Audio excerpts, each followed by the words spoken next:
നമസ്കാരം. 10ാം ക്ലാസ്സിലെ ജീവശാസ്ത്രം 1ാമത്തെ അധ്യായം അറിയാനും പ്രതികരിക്കാനും, സെൻസേഷൻസ് ആൻഡ് റെസ്പോൺസസ്. ഈ അധ്യായവുമായി ബന്ധപ്പെട്ട് ചില ആശയങ്ങൾ മാത്രമാണ് നമ്മൾ കഴിഞ്ഞ ക്ലാസ്സിൽ പറഞ്ഞത്.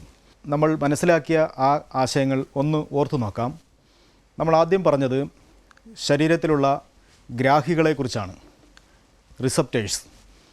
നമ്മുടെ ശരീരത്തിലേക്ക് വരുന്ന ഉദ്ദീപനങ്ങളെ അല്ലെങ്കിൽ സ്റ്റിമുലസിനെ സ്വീകരിക്കുകയും ബ്രെയിനിലേക്ക് അയക്കാൻ പര്യാപ്തമാക്കുകയും ചെയ്യുന്ന സെൽസ് അല്ലെങ്കിൽ കോശങ്ങളാണ് ഈ റിസപ്റ്റേഴ്സ്. രണ്ടാമത് നമ്മൾ പറഞ്ഞത് ഹ്യൂമൻ നെർവസ് സിസ്റ്റം, മനുഷ്യൻ്റെ നാഡീവ്യവസ്ഥയെക്കുറിച്ചാണ്. ഹ്യൂമൻ നെർവസ് സിസ്റ്റത്തിൻ്റെ പ്രധാനപ്പെട്ട ഭാഗങ്ങൾ, ഏറ്റവും മുകളിൽ ടോപ്പ് മോസ്റ്റ് പാർട്ടായി ബ്രെയിനുണ്ട്, മസ്തിഷ്കം. അവിടെ നിന്ന് താഴേക്ക് എക്സ്റ്റെൻഡ് ചെയ്തിരിക്കുന്ന, താഴേക്ക് വന്നിരിക്കുന്ന സ്പൈനൽ കോഡ് അല്ലെങ്കിൽ സുഷുമ്ന. ഈ രണ്ട് ഭാഗങ്ങളിൽ നിന്നും പുറത്തേക്ക് ശാഖകൾ പോലെ വരുന്ന നെർവ്സ് അല്ലെങ്കിൽ നാഡികൾ, brain, spinal cord and nerves, മസ്തിഷ്കവും സുഷുമ്നയും നാഡികളും. നമ്മൾ പിന്നീട് പറഞ്ഞ ഒരു കൺസെപ്റ്റ് നാഡീവ്യവസ്ഥയുടെ അല്ലെങ്കിൽ ഹ്യൂമൻ നെർവസ് സിസ്റ്റത്തിൻ്റെ ഏറ്റവും അടിസ്ഥാന ഘടകങ്ങളാണ്. അതായത് നാഡീവ്യവസ്ഥയ്ക്ക് ഘടന നൽകുന്ന നമ്മുടെ കോശങ്ങൾ, ആ സെൽസിനെ, കോശങ്ങളെ വിളിക്കുന്ന പേരാണ് ന്യൂറോൺ അല്ലെങ്കിൽ നെർവ് സെൽ. ഇത്രയും പ്രാഥമിക ആശയങ്ങളാണ് നമ്മൾ കഴിഞ്ഞ ക്ലാസ്സിൽ ഗ്രഹിച്ചത്. ഇനി നമ്മൾ ഈ ക്ലാസ്സിൽ ഈ ന്യൂറോണിൻ്റെ സ്ട്രക്ചർ ആൻഡ് ഫങ്ഷൻ, ന്യൂറോണിൻ്റെ ഘടനയും ധർമ്മവും ആണ് മനസ്സിലാക്കാൻ പോകുന്നത്. ക്ലാസ് തുടങ്ങുന്നതിന് മുമ്പ് ചില പ്രധാനപ്പെട്ട കാര്യങ്ങൾ നിങ്ങൾ തയ്യാറാക്കി വയ്ക്കണം. ഒന്ന്, നോട്ട്ബുക്ക് വേണം, പേന വേണം, പെൻസിൽ വേണം. കാരണം നമ്മൾ പറയുന്നതിനനുസരിച്ച് നിങ്ങൾ ചില കാര്യങ്ങൾ ചെയ്തു പോകേണ്ടതുണ്ട്. കാഴ്ചക്കാരായി ഇരിക്കാതെ ഈ പറയുന്ന വസ്തുതകൾ കുറിച്ചെടുക്കാനും ചില ചിത്രങ്ങൾ വരയ്ക്കാനുമൊക്കെ നോട്ട്ബുക്കും പെൻസിലും പേനയും കരുതി വേണം നമുക്ക് മുന്നോട്ട് പോകാൻ. നിങ്ങൾ തയ്യാറാണെന്ന് വിശ്വസിക്കുന്നു. ആദ്യം നമുക്ക് നാഡീവ്യവസ്ഥയുടെ നെർവസ് സിസ്റ്റത്തിൻ്റെ ഏറ്റവും ബേസിക് സ്ട്രക്ചറൽ യൂണിറ്റ്, ഏറ്റവും അടിസ്ഥാന നിർമ്മാണ ഘടകങ്ങൾ ആയ ന്യൂറോണിൻ്റെ സ്ട്രക്ചർ ഒന്ന് പരിശോധിക്കാം. പാഠപുസ്തകത്തിലെ 9ാമത്തെ പേജിൽ ഇല്യൂസ്ട്രേഷൻ 1.2, ചിത്രീകരണം 1.2, ആ ചിത്രമാണ് ന്യൂറോണിൻ്റെ ഘടന മനസ്സിലാക്കാൻ നമുക്ക് തന്നിരിക്കുന്നത്. ചിത്രീകരണം ശ്രദ്ധിച്ചാൽ നമുക്ക് മനസ്സിലാവും, സാധാരണ പോലെയുള്ള ഒരു കോശത്തിൻ്റെ രൂപമല്ല ന്യൂറോണിന് ഉള്ളത്. അതുകൊണ്ട് നമ്മൾ ആദ്യം ചെയ്യുന്ന ഒരു പ്രവൃത്തി, നിങ്ങൾ ന്യൂറോണിൻ്റെ ഒരു ചിത്രം വരയ്ക്കാൻ ശ്രമിക്കുക എന്നുള്ളതാണ്. ന്യൂറോണിൻ്റെ ചിത്രം വരയ്ക്കാൻ വളരെ എളുപ്പമാണ്. നിങ്ങൾക്ക് ഈ കാണുന്ന ചിത്രം കണ്ടുകൊണ്ട് വരയ്ക്കാൻ കഴിയും. ഒരു വെള്ളത്തുള്ളി മുകളിൽ നിന്ന് ഏതെങ്കിലും പ്രതലത്തിലേക്ക് വീഴുമ്പോൾ തെറിച്ചു പോകുന്നത് പോലെയുള്ള ഒരു തുടക്കഭാഗം, പിന്നീട് അതിൽ നിന്നൊരു തുള്ളി ഒഴുകി മുന്നോട്ട് പോകുന്നത് പോലെ മറ്റൊരു നീളം കൂടിയ ഭാഗം, ഇങ്ങനെ വളരെ വളരെ ലഘുവായ ഒരു ഘടനയാണ് ന്യൂറോണിനുള്ളത്. അതുകൊണ്ട് നിങ്ങൾ ഈ കാണുന്ന ചിത്രം ഒന്ന് വരച്ചെടുക്കാൻ ശ്രമിക്കൂ. ചിത്രം വരച്ച് ചില ഭാഗങ്ങൾ അടയാളപ്പെടുത്തിയാണ് നമ്മൾ മുന്നോട്ട് പോകുന്നത്. വരയ്ക്കാനുള്ള ഒരു മാർഗം നിങ്ങൾ കാണുന്നുണ്ട്, അതിനനുസരിച്ച് പേപ്പറിൽ വരച്ചെടുത്താൽ മതി.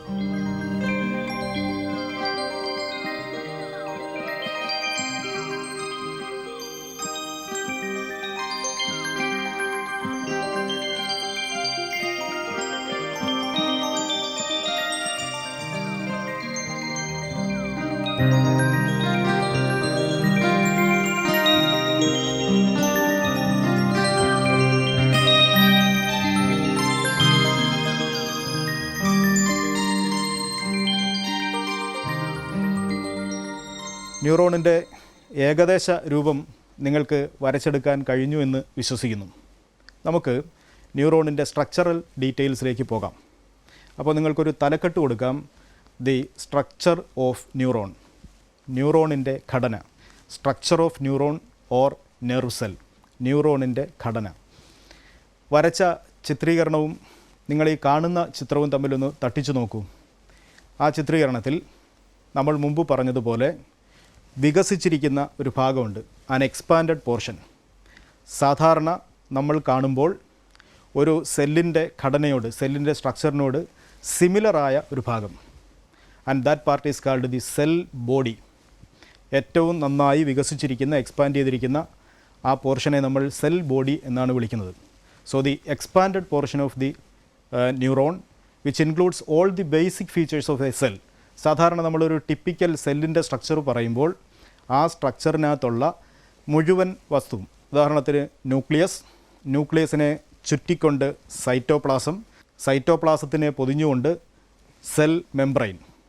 ഒന്നുകൂടി പറയാം, ഒരു സാധാരണ സെല്ലിലുള്ള എല്ലാ വസ്തുക്കളും, ന്യൂക്ലിയസ് അല്ലെങ്കിൽ മർമ്മം, സൈറ്റോപ്ലാസം അല്ലെങ്കിൽ കോശദ്രവ്യം, സെൽ മെംബ്രെയിൻ അല്ലെങ്കിൽ കോശസ്തരം, ഇത്രയും ഭാഗം കാണാവുന്ന ആ എക്സ്പാൻഡഡ് പോർഷനെ വിളിക്കുന്ന പേരാണ് സെൽ ബോഡി അല്ലെങ്കിൽ കോശ ശരീരം.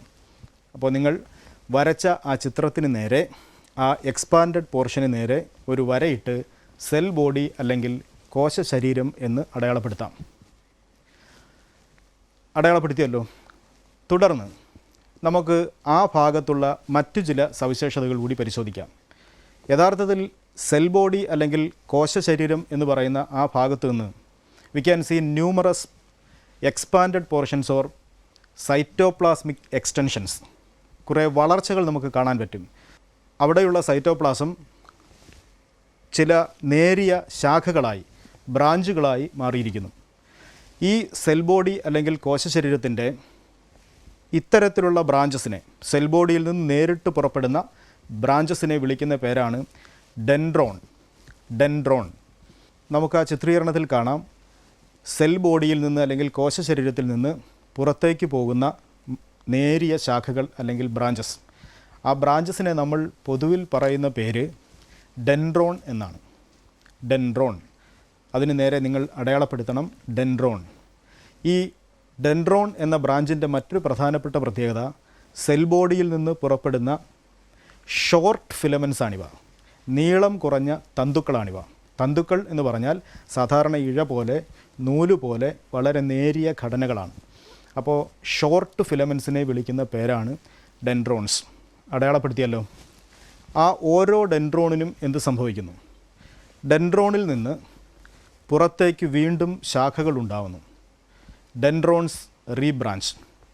ഇങ്ങനെ വന്ന ഡെൻഡ്രോണുകൾ വീണ്ടും ശാഖകളായി മാറുന്നു.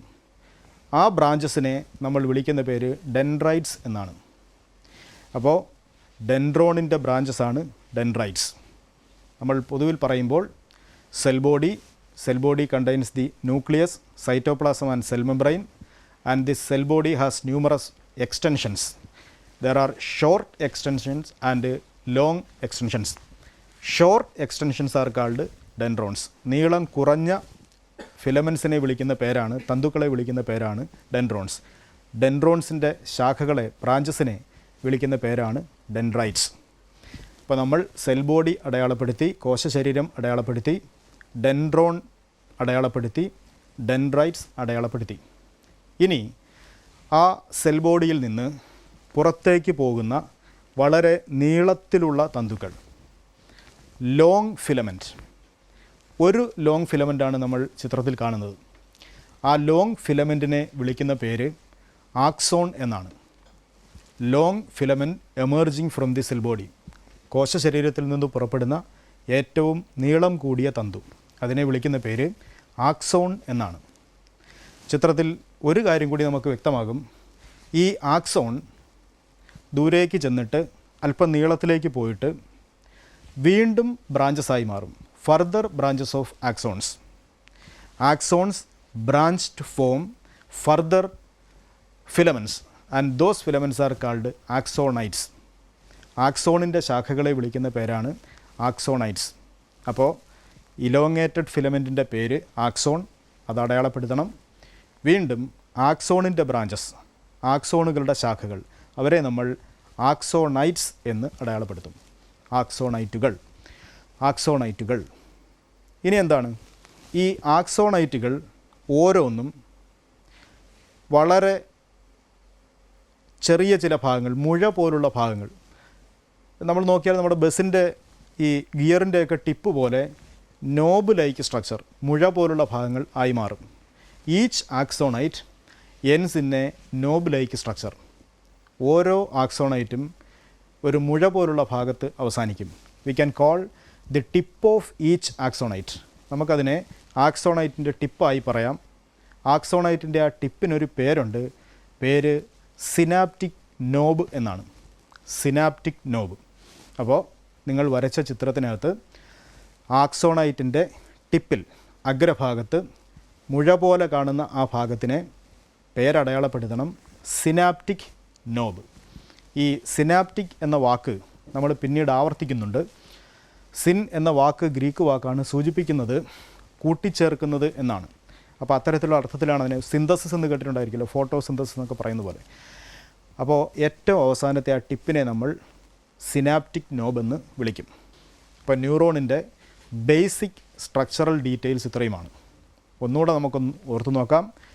നിങ്ങളുടെ ചിത്രീകരണത്തിൽ ഇടത്തെ അറ്റത്ത് നിന്ന് വലത്തെ അറ്റത്തോട്ട് പറഞ്ഞു പോയാൽ ഡെൻഡ്രൈറ്റ്സ്, പിന്നീട് ഡെൻഡ്രോൺ, സെൽ ബോഡി കോശശരീരം, ആക്സോൺ, ആക്സോണൈറ്റ്, ഏറ്റവും അവസാനം വരുമ്പോഴത്തേക്കും synaptic knob.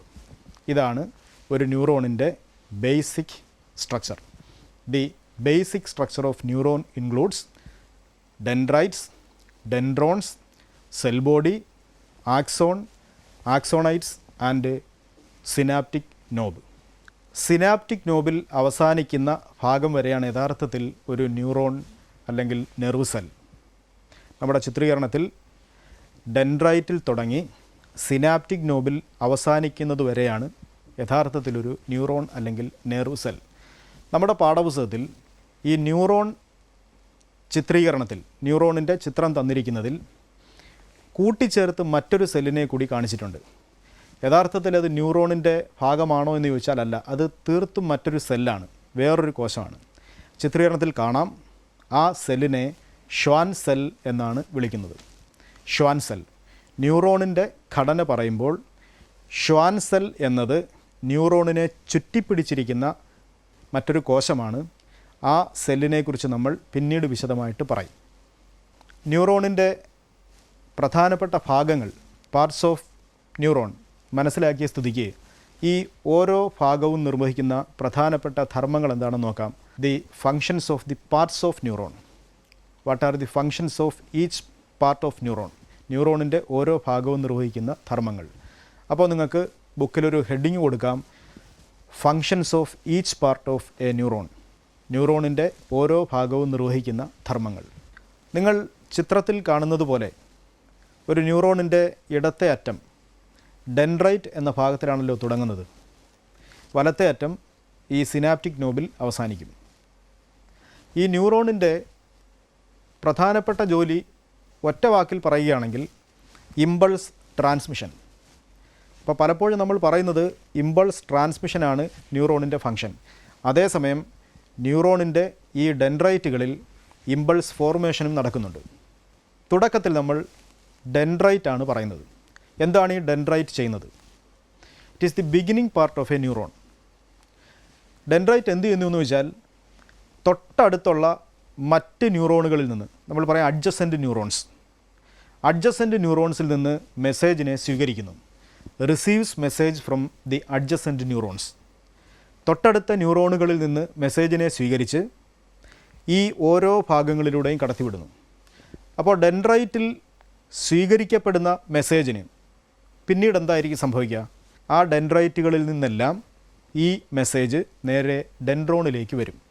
The function of dendrite is to receive message from the adjacent neuron. തൊട്ടടുത്ത ന്യൂറോണിൽ നിന്ന് സന്ദേശങ്ങളെ സ്വീകരിക്കുന്നു. ഈ ഡെൻഡ്രൈറ്റിലെത്തിയാൽ ഈ മെസ്സേജ് പിന്നെ എങ്ങോട്ട് പോകും? ആ ഇല്യൂസ്ട്രേഷനിൽ നമുക്ക് മനസ്സിലാവും. ഡെൻഡ്രൈറ്റുകളെല്ലാം മെസ്സേജിനെ ഡെൻഡ്രോണിലേക്കാണ് കടത്തിവിടുന്നത്. ഡെൻഡ്രോണിന് മറ്റൊരു ജോലി ചെയ്യാനുമാവും. കിട്ടിയ മെസ്സേജിനെ തൊട്ടടുത്ത ഭാഗമായ സെൽ ബോഡിയിലേക്ക് ട്രാൻസ്മിറ്റ് ചെയ്യാൻ പറ്റും. അപ്പോൾ ഡെൻഡ്രോൺ എന്തു ചെയ്യുന്നു എന്ന ചോദ്യത്തിന് വളരെ എളുപ്പത്തിൽ ഉത്തരം പറയാം. വാങ്ങുന്നു, മറ്റൊരിടത്തേക്ക് കൊടുക്കുന്നു. Receives message from the dendrite and transmit to cell body. അല്ലേ, ഡെൻഡ്രൈറ്റിൽ നിന്ന് മെസ്സേജ് സ്വീകരിച്ചതിന് ശേഷം സെൽ ബോഡിയിലേക്ക് അയക്കുന്നു, കോശ ശരീരത്തിലേക്ക് അയക്കുന്നു. അടുത്ത ഭാഗത്തേക്ക് വരാം, അത് സെൽ ബോഡിയാണ്. സെൽ ബോഡിയും ഇതേ പ്രവർത്തനം ആവർത്തിക്കുന്നു. എന്താണ്? Receives the message and transmits. ആരിൽ നിന്നാണ് സെൽ ബോഡി റിസീവ് ചെയ്യുന്നത്? ഡെൻഡ്രോണിൽ നിന്ന്. സെൽ ബോഡിയിൽ നിന്ന് ആ മെസ്സേജ് നേരെ പോകുന്നത് തൊട്ടടുത്ത ഭാഗമായ ആക്സോണിലേക്കാണ്. അതുകൊണ്ട് സെൽ ബോഡിയുടെ ഫംഗ്ഷൻ പറയുമ്പോൾ നമ്മൾ പറയും receives message from the dendron and transmits to axon.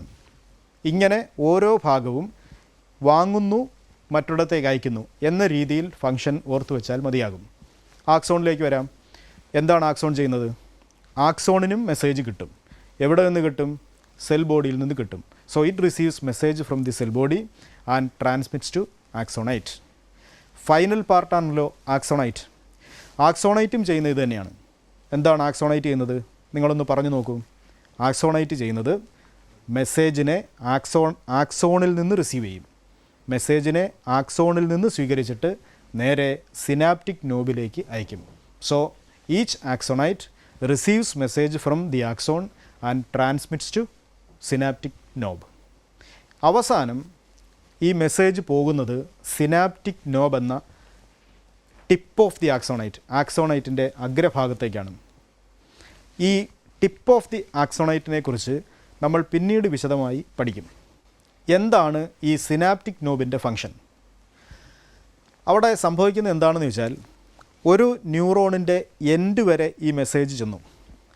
ഈ ന്യൂറോണിൽ നിന്ന് മറ്റൊരു ന്യൂറോണിലേക്കോ മറ്റേതെങ്കിലും സെല്ലിലേക്കോ ആണ് മെസ്സേജ് പോകുന്നത്. പക്ഷേ നമ്മുടെ പാഠപുസ്തകത്തിൽ പറയുന്നു ഈ ന്യൂറോണിൻ്റെ എൻഡിൽ വന്നിരിക്കുന്ന ഈ മെസ്സേജ് മറ്റൊരു ന്യൂറോണിലേക്കോ മറ്റൊരു സെല്ലിലേക്കോ നേരിട്ട് പോകാൻ കഴിയില്ല. കാരണം സിനാപ്റ്റിക് നോബ് കൊണ്ട് അവിടെ അവസാനിക്കുകയാണ്. അപ്പോൾ പിന്നെ സിനാപ്റ്റിക് നോബ് ചെയ്യുന്നത് കൗതുകകരമായൊരു സംഗതിയാണ്. എന്താണത്? ആ സിനാപ്റ്റിക് നോബിൽ നിന്ന് ചില കെമിക്കൽ സബ്സ്റ്റൻസ്, ചില രാസവസ്തുക്കൾ പുറത്തേക്ക് ഉൽപ്പാദിപ്പിക്കപ്പെടും. The synaptic knob secretes certain chemical substances. Synaptic knob secrete ചെയ്യുന്ന, സ്രവിക്കുന്ന ഈ രാസവസ്തുക്കളെ ഒരു പൊതു പേര് പറയും. They are called neurotransmitters. Neurotransmitters എഴുതി വയ്ക്കൂ. ആ സിനാപ്റ്റിക് നോബിന് നേരെ നമുക്ക് അടയാളപ്പെടുത്താം. They produce neurotransmitters. അവർ നാഡീയ പ്രേഷകങ്ങൾ എന്നറിയപ്പെടുന്ന രാസവസ്തുക്കളെ ഉൽപ്പാദിപ്പിക്കുന്നു. ഒരു ന്യൂറോണിൽ നിന്ന് മറ്റൊരു ന്യൂറോണിലേക്ക് മെസ്സേജ് ട്രാൻസ്മിഷന് ഈ രാസവസ്തുക്കൾ ആവശ്യമാണ്. അപ്പോൾ അത്തരത്തിൽ ന്യൂറോണിൻ്റെ ഓരോ ഭാഗവും നിർവഹിക്കുന്ന ധർമ്മങ്ങൾ നമ്മൾ കണ്ടു. ഇതുമായി ബന്ധപ്പെട്ട് നിങ്ങളൊരു വർക്ക് ചെയ്യേണ്ടതുണ്ട്. എന്താണ് ആ വർക്ക്? നോക്കൂ, നമുക്ക് ന്യൂറോണിൻ്റെ ഓരോ ഭാഗവും മനസ്സിലായി, ഓരോ ഭാഗവും നിർവഹിക്കുന്ന ഫംഗ്ഷനും മനസ്സിലായി. അങ്ങനെയാണെങ്കിൽ ഒരു പട്ടിക തയ്യാറാക്കാം. We can prepare a table. ആ ടേബിളിൽ രണ്ട് പ്രധാനപ്പെട്ട ഹെഡിങ്ങുകൾ വേണം. ആദ്യത്തെ കോളത്തിൻ്റെ heading parts of a neuron, ന്യൂറോണിൻ്റെ ഭാഗങ്ങൾ. രണ്ടാമത്തെ കോളത്തിൻ്റെ heading functions of these parts, ഈ ഭാഗങ്ങളുടെ ധർമ്മങ്ങൾ, ന്യൂറോണിൻ്റെ ഭാഗങ്ങളുടെ ധർമ്മങ്ങൾ. അപ്പോൾ parts of a neuron, functions of this part, ഇങ്ങനെ രണ്ട് തലക്കെട്ടുകൾ കൊടുത്ത് ഒരു പട്ടിക എഴുതണം. ഓരോ ഭാഗവും ക്രമ നമ്പറിട്ട് നിങ്ങൾക്ക് എഴുതാം. ഓരോ ഭാഗത്തിൻ്റെ നേരെയും അവയുടെ ഫങ്ഷൻസ് എഴുതാം. ഇനി മറ്റൊരു കാര്യം കൂടി നമുക്ക് ചെയ്യാം. കാരണം നമ്മൾ പറഞ്ഞു വന്നത് ഒരു പ്രത്യേക ഭാഗത്ത് നിന്ന് മെസ്സേജ് റിസീവ് ചെയ്ത് തൊട്ടടുത്ത ഭാഗങ്ങളിലൂടെ ട്രാൻസ്മിറ്റ് ചെയ്യുന്ന പ്രോസസ്സാണ്. Message is received from the dendrite and finally it is transmitted to the synaptic knob. ഇതുവരെ യഥാർത്ഥത്തിലൊരു ഡെഫിനിറ്റ് റൂട്ടാണ്, കൃത്യമായ നിയതമായൊരു പാതയാണ്. ഈ പാതയെയും ആ പാതയിൽ ഉൾപ്പെടുന്ന പ്രധാനപ്പെട്ട ഭാഗങ്ങളെയും ഉൾപ്പെടുത്തി നമുക്കൊരു ഫ്ലോ ചാർട്ട് നിർമ്മിക്കാം. ഫ്ലോ ചാർട്ട് നിങ്ങൾക്ക് പരിചയമുണ്ട്. ചില ഭാഗങ്ങൾ, ആ ഭാഗങ്ങളെ ആരോ മാർക്ക് കൊണ്ട് കണക്റ്റ് ചെയ്യുന്നു. നമ്മൾ പലപ്പോഴും 9ാം ക്ലാസ്സിലും 8ാം ക്ലാസ്സിലുമൊക്കെ ഇത്തരത്തിലുള്ള ഫ്ലോ ചാർട്ടുകൾ തയ്യാറാക്കിയിട്ടുണ്ട്. അങ്ങനെയാണെങ്കിൽ നമ്മുടെ ചോദ്യം ഇതാണ്: prepare A flow chart based on the transmission of nerve impulse along A neuron. Prepare A flow chart based on the transmission of nerve impulse along A neuron. ഒരു ന്യൂറോണിലൂടെയുള്ള സന്ദേശവിനിമയത്തെ സൂചിപ്പിക്കുന്ന ഒരു ഫ്ലോ ചാർട്ട് തയ്യാറാക്കുക. അത്തരത്തിലൊരു ഫ്ലോ ചാർട്ട് തയ്യാറാക്കുമ്പോൾ നമ്മൾ എവിടെ നിന്ന് തുടങ്ങണം? സാധാരണഗതിയിൽ ഡെൻഡ്രൈറ്റിൽ നിന്ന് തുടങ്ങിയാൽ മതി. We can begin from dendrite, എന്നിട്ട് നമുക്ക് സിനാപ്റ്റിക് നോബിൽ അവസാനിപ്പിക്കാം. അത്തരത്തിലൊരു ഫ്ലോ ചാർട്ട് പ്രിപ്പയർ ചെയ്ത് നിങ്ങളുടെ അധ്യാപികയ്ക്ക് വിലയിരുത്തലിനായി നിങ്ങൾ സമർപ്പിക്കണം. അപ്പോൾ നമ്മൾ പറഞ്ഞത്, ഇന്നിപ്പോൾ ഇത്രയും സമയം പറഞ്ഞത്, 1 the structure of a neuron, ന്യൂറോണിൻ്റെ ഘടന. 2 the functions of the parts of a neuron, ന്യൂറോണിൻ്റെ പ്രധാനപ്പെട്ട ഭാഗങ്ങൾ, അവ നിർവഹിക്കുന്ന ധർമ്മങ്ങൾ. 3ാമത്തെ എന്താണ്? ഒരു ടേബിളാണ്. ആ ടേബിളിനകത്ത് നമ്മൾ ന്യൂറോണിൻ്റെ പാർട്ടും ഫങ്ഷനും എഴുതി. അവസാനമായി നമ്മൾ ചെയ്തത് ഈ ന്യൂറോണിലൂടെയുള്ള മെസ്സേജ് ട്രാൻസ്മിഷൻ സന്ദേശവിനിമയം അതുൾപ്പെടുത്തിയുള്ള ഒരു ഫ്ലോ ചാർട്ട്. ഈ ഫ്ലോ ചാർട്ട് പൂർത്തിയാക്കുമ്പോൾ നമ്മൾ അവസാനം നിൽക്കുന്ന പാർട്ട് ഏതായിരിക്കും? അത് സിനാപ്റ്റിക് നോബായിരിക്കും. നമ്മൾ കരുതും ഈ സിനാപ്റ്റിക് നോബിൽ വന്ന് മെസ്സേജ് അവസാനിക്കുമെന്ന്. അല്ല, നമ്മൾ മുന്നേ പറഞ്ഞു, സിനാപ്റ്റിക് നോബിൽ നിന്ന് പുറത്തേക്ക് സ്രവിക്കപ്പെടുന്ന ഈ ന്യൂറോ ട്രാൻസ്മിറ്റേഴ്സ് ഉണ്ടല്ലോ, ദോസ് കെമിക്കൽ സബ്സ്റ്റൻസ്, ഈ കെമിക്കൽ സബ്സ്റ്റൻസ് വീണ്ടും മറ്റേതെങ്കിലും സെല്ലിലേക്ക് പോകും. ചിലപ്പോൾ മറ്റൊരു ന്യൂറോൺ ആയിരിക്കും, അല്ലെങ്കിൽ മറ്റേതെങ്കിലും ഒരു സെല്ലായിരിക്കും. നമ്മൾ അതുമായി ബന്ധപ്പെട്ട കാര്യങ്ങൾ പിന്നീട് വിശദമായി പഠിക്കും.